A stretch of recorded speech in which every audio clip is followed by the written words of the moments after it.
नमस्कार, समाचार भारत 24 में आपका स्वागत है। मैं हूं आपके साथ अंकिता। चलिए बढ़ते हैं मुख्य खबर की ओर।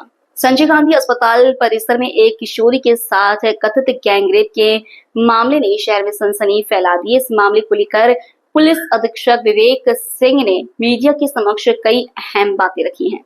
पुलिस अधीक्षक विवेक सिंह ने बताया कि पीड़िता द्वारा दिए गए बयान पर बार बार बदल रहे हैं, जिससे जांच की दिशा प्रभावित हो रही है। एसपी विवेक सिंह ने कहा कि पुलिस को अब तक जो साक्ष्य मिले वे किशोरी के बयानों से मेल नहीं खा रहे। इससे पूरे प्रकरण पर कोई सवाल खड़े हो गए। उन्होंने यह भी स्पष्ट किया कि पुलिस किसी निष्कर्ष पर पहुंचने से पहले हर पहलू की बारीकी से जांच कर रही है।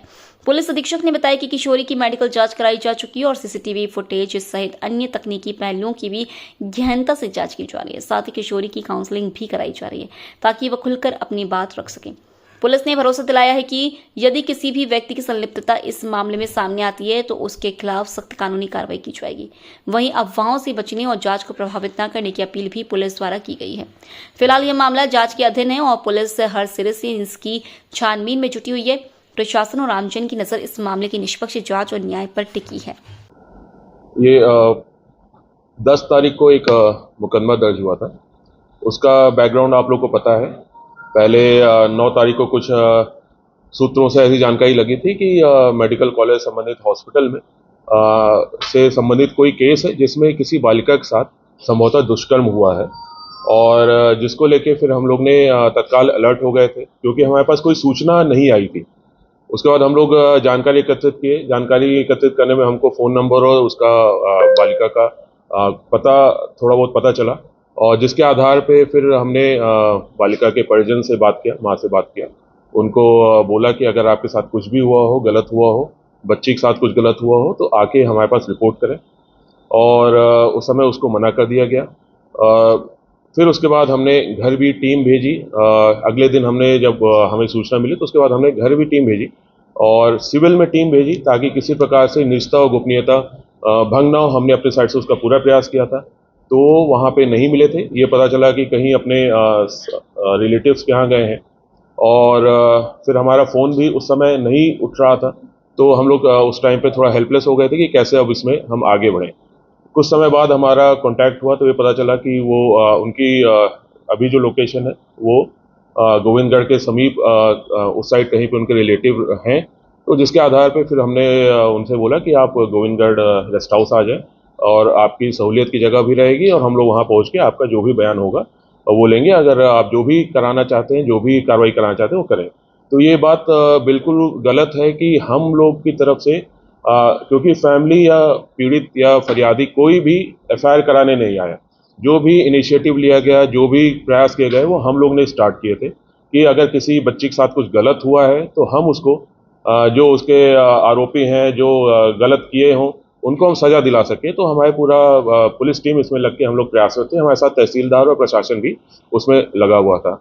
और फिर उसके बाद जब गोविंदगढ़ रेस्ट हाउस में बयान वगैरह हुए, उसमें जो उन्होंने कथन दिया बच्ची ने, वो बहुत ही स्पष्ट नहीं आ रहे थे। जो उसका जो आप समझते हैं कि एक पूरी घटनाक्रम अगर बताई जाती है तो उसमें बहुत सारी उसका अभाव था कि क्या हुआ पहले, फिर कैसे हुआ, क्या हुआ, वो सारी चीज़ें आप लोग देखेंगे भी कभी जब आपके पास एफआईआर वगैरह कहीं से आपके पास मिलती है या हम चार्जशीट वगैरह जमा करते हैं, तो उसमें बहुत कुछ स्पष्ट नहीं था। तो इसलिए पुलिस टीम जो थी उन्होंने भी बार बार पूछा कि आप सही चीज़ बताएं, और जो भी हुआ है वो सही सही बताएं। आपके साथ अगर छेड़छाड़ हुई हो वो बताएं, आपके साथ अगर गलत कार्य हुआ वो बताएं। हमने हमेशा उनको स्वतंत्र रखा। आप जैसा कथन देंगे हम वैसा आपका कथन नोट करके उन्हीं धाराओं में हम अपराध कायम करेंगे। और उसके पहले ये भी बताना चाहूँगा कि मैंने खुद पीड़िता की माता से बात किया था। उस समय वो राजी नहीं हो रहे थे। मैंने उनको कन्विंस करने की कोशिश की थी, समझाने की कोशिश की थी कि अगर आपकी लड़की के साथ कुछ गलत हुआ है तो प्लीज़ रिपोर्ट कराएं। अगर आप नहीं कराएंगी तो ऐसे आरोपी अन्य बच्चियों के साथ भी कर सकते हैं, और आपके बच्चे के जो आरोपी हैं उनको भी हम सज़ा दिला सकें। इसलिए हमने उनको मनाने की कोशिश की थी, और जिसके बाद उन्होंने समझ के फिर वो रिपोर्ट उन्होंने दर्ज कराई थी। बहरहाल फिर जब रिपोर्ट वगैरह दर्ज हुई उसमें क्योंकि काफ़ी रात हो गई थी, और फिर उनकी सहूलियत के लिए, क्योंकि अगले दिन इसमें कई सारी प्रक्रियाएं होती हैं, मेडिकल होता है, न्यायालय जांच होती है, इसलिए फिर उनको लाके उनकी ही सहमति से उनकी माँ के साथ, लड़की की माँ और उनको हमने वन स्टॉप सेंटर में रखा था। अगले दिन हमने एक टीम भेजी वरिष्ठ अधिकारियों की, जिसमें महिला अधिकारियों की, जिसमें एडिशनल एसपी आरती भी थी और अन्य महिला अधिकारी थी। हमको इसी बीच में कुछ जानकारियां भी लगी थी बच्ची का कि आना जाना कैसे हुआ था। जो कुछ हमको सीसीटीवी फुटेज मिले थे कि बच्ची खुद के उससे बाहर निकल रही है, किसी ऐसा प्रभाव नहीं दिख रहा था उसमें नशे का या कोई ऐसी चीज़। तो वो सारी चीज़ें भी हमने उससे पूछा। कुछ हमको जानकारी लगी कि वार्ड बॉय जो है वो भी बच्ची से उसकी भी बातचीत हो गई है बीच में, और तो उसके आधार पे भी हमने पूछा कि आपने पहले एफआईआर में इसके बारे में कुछ भी नहीं बताया। तब फिर उन्होंने बच्ची ने वार्ड बॉय के बारे में उल्लेख किया और ये बताया कि उसने उसको ब्लैकमेल करके बुलाया। तो उस सारी चीज़ों को भी हमने पूरा कथन भी लिया। हमने फिर भी समझाने की कोशिश की, एडिशनल एसपी थी और बाकी अन्य अधिकारी थे, हमने फिर भी समझाने की कोशिश की अगर अभी भी आपको कुछ भी रिपोर्ट करना है तो आप हमें बताइए, हम आपके साथ हैं। किसी भी दबाव में, किसी प्रभाव में आप कुछ भी वो सूचना ना दें।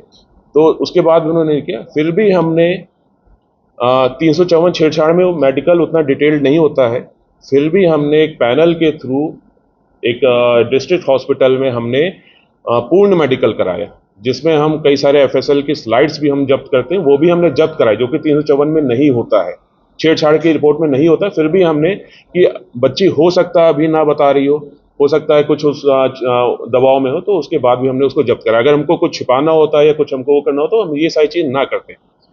फिर उसके बाद भी हमने जब्त कराए, वहाँ पे भी उसको कोई चोट वगैरह नहीं थी, कोई बाहरी उसको नहीं था और कोई ऐसा इंडिकेशन भी नहीं थे कि इसके साथ कोई बहुत गंभीर घटना हुई हो। ऐसा कोई इंडिकेशन नहीं था, जैसे रेप वगैरह घटना हुई है ऐसा कोई इंडिकेशन वहाँ से भी नहीं मिला। फिर उसके बाद हमने पीड़िता को न्यायालय में कथन कराए। उसी समय जब न्यायालय में कथन चल रहे थे तब मैं शायद यहाँ पे बाइट दिया था। न्यायालय में कथन में भी पीड़िता ने सिर्फ छेड़छाड़ की घटना बताई है और उसमें कुछ उन्होंने ये भी बताया कि कुछ उसके फोटो थे जो मॉर्फ करके उसने उसको ब्लैकमेल किया, जिसकी वजह से वो महेंद्र के ही नाम पे छेड़छाड़ घटना, और बाकी जब वापस आ रहे थे तो 2 अन्य लोग के द्वारा छेड़छाड़ की घटना उन्होंने बताई थी। हो गया है पुलिस के पास और पुलिस के बाहर भी, अगर हमारे दबाव में है तब भी कम से कम एक रूपता होनी चाहिए बयान में, लेकिन उसके बाद भी बयान चेंज हो रहे हैं। तो कहीं ना कहीं पीड़िता को गुमराह करके या पीड़िता को कुछ मैनिपुलेट करके ऐसी चीजें हो रही हैं, ऐसा समझ में आ रहा है थोड़ा बहुत। नहीं, उसी केस में हम पीड़िता के जो भी एविडेंसेज आ रहे हैं या जो हमारे एविडेंस हम कलेक्ट रहे हैं उसी के आधार पे आगे जांच कंटिन्यू रहेगी। यदि पीड़िता कुछ बताना चाहते हैं तो हम उसके बिल्कुल स्वागत है और निश्चित रूप से हम उसकी पूरी मदद करना चाहेंगे। हमने ये भी बोला कि चाइल्ड वेलफेयर कमेटी है, आप उसके समक्ष भी अपने बयान दे सकते हैं, क्योंकि इस ऐसे मामलों में नाबालिगों के काउंसलिंग के लिए चाइल्ड वेलफेयर कमेटी होती है। हमने उनके समक्ष भी उनको पेश करने के लिए बोला है। घटनास्थल से भी कुछ प्राप्त हुआ है? घटना देखिए पूरी रोड है जो है वो पीड़िता गई है और उसके बाद वहाँ पे आधे रास्ते पे वो आरोपी उसको मिला है तो उसके पीछे पीछे गई है, फिर थोड़े दिन साथ में चली है और उसके बाद फिर वापस आ गई है जब आरोपी के पास फोन आया है। तो इसलिए अन्य कोई ऐसा घटना स्थल उसमें बना नहीं है। आपने सुना होगा विकास उस समय जब पीड़िता अपने वो हॉस्पिटल से निकली है, विकास वहीं पे सिक्योरिटी में था।